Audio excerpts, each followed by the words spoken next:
Today we are reading from the book of Revelation chapter 12. We are reading verses number 7, verse number 8 too. This is what the Bible says. Can we read together, please? And there was war in heaven. Michael and his angels fought against the dragon, and the dragon fought and his angels, and prevailed not. Neither was there any place found any more in heaven. And the great dragon was cast out, that old serpent called the devil and Satan, which deceived the whole world. He was cast out into the earth, and his angels were cast out with him. Verse 10. And I heard a loud voice saying in heaven, now is come salvation and strength and the kingdom of our God and the power of his Christ. For accusers of our brethren is cast down, which accused them before our God day and night. Verse 11. And they overcame him by the blood of the Lamb and by the word of their testimony, and they loved not their lives unto death. Christianity is a movement of warfare. We are called more than conquerors because we have been called to conquer nations and that kingdom of the enemy. If you are not prayerful, then the devil will play over you and over your territory. You need to know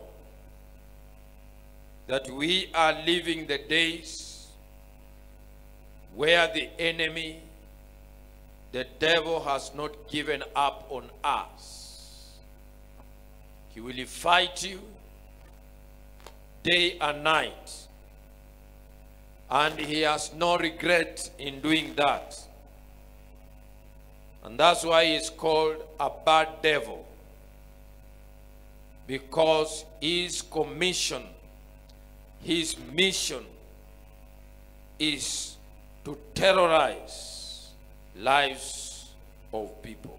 If the enemy had guts to go to heaven and fight your God, the angels, then what makes you believe that you are safe where you are? Kwa nini unaamini uko salama? Hauko salama, mwanangu. Vita vipo, na lazima ujue jinsi ya kupigana. Na maandiko inasema, for our weapon of warfare are not carnal. Hatupigani kwa damu na nyama, bali kwa kila mamlaka na mkuu wa giza. And I say that there are principalities and powers of darkness ambazo zinafanya kazi usiku na mchana. Hakuna kitu kibaya kama Mkristo asiyeomba. That is a failure. Huyo ni mtu ameshindwa na atakufa kwa umaskini, and he will be reduced to be a beggar. Sababu watu wengine wanaombea kazi, wakishapata kazi, wakipata mshahara mzuri, sasa wanatumia ile kazi kupigana na Mungu ambaye aliwapa ile kazi, kwa kusaidia shetani kupropel his evil agendas. Kwa sababu if you stop praying wewe unakuwa mlango wa shetani kutumia, either kwa familia yako ama kwa kanisa lako ama pali ambapo unapofanya kazi. Unajua unaweza ombea tajiri wako. Wewe usikae tu ukitarajia pesa.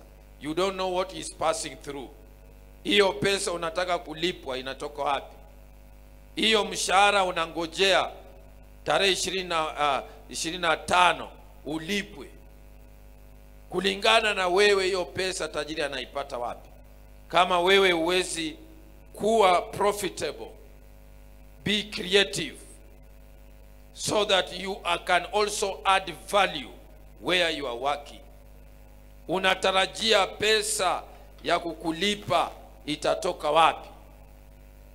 Tuwe na Wakristo ambao mnaweza kuwa mnaombea watu ambao wamewaajiri, ya kwamba Mungu abariki tajiri wangu, asikose pesa ya kunilipa na asikose hata pesa ya kusaidia yeye.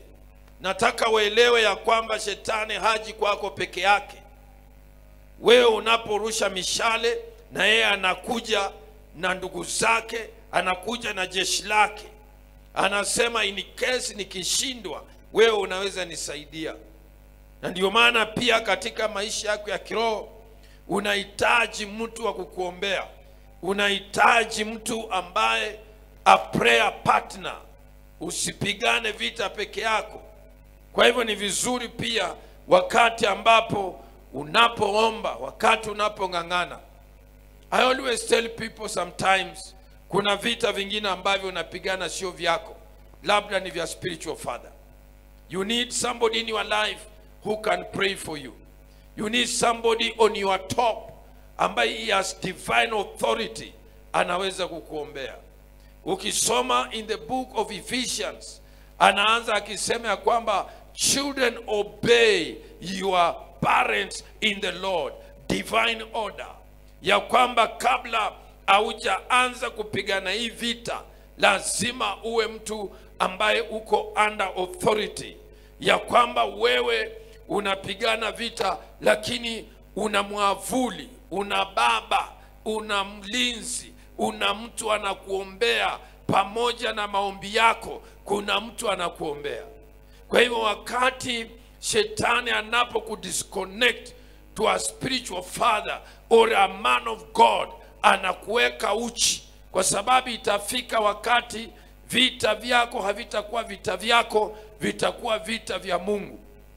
If you want to fight proper spiritual warfare, lazima upigane vita utakavyovishinda. Amen. Lazima upigane vita utakavyofanya nini? Utashinda. You are a winner. Intercessors don't fail. They cannot fail. Na kama umeshindwa, there's something wrong. Kuna kitu mbaya. Una roho mbaya. Umeenda maombi na vitina. Umeenda kwa maombi na shida zako. Hakuna vile Mungu atakavyo kuacha. Kuna watu leo wakiona shida wanatoroka, hawaendi mlimani. Yesu akawachukua. Saa zingine be in a position when you sense danger, you go and pray. Amen. When things are not working for you, take time and pray. Huo sio wakati unahitaji watu wa kukutia moyo. What in fact, for your information, wakati uko na shida na unapata watu wa kuja kupapasa kukutia moyo, watu they are prolonging your problem. You need somebody who can come your way and tell you, my sister, this problem, you must pray.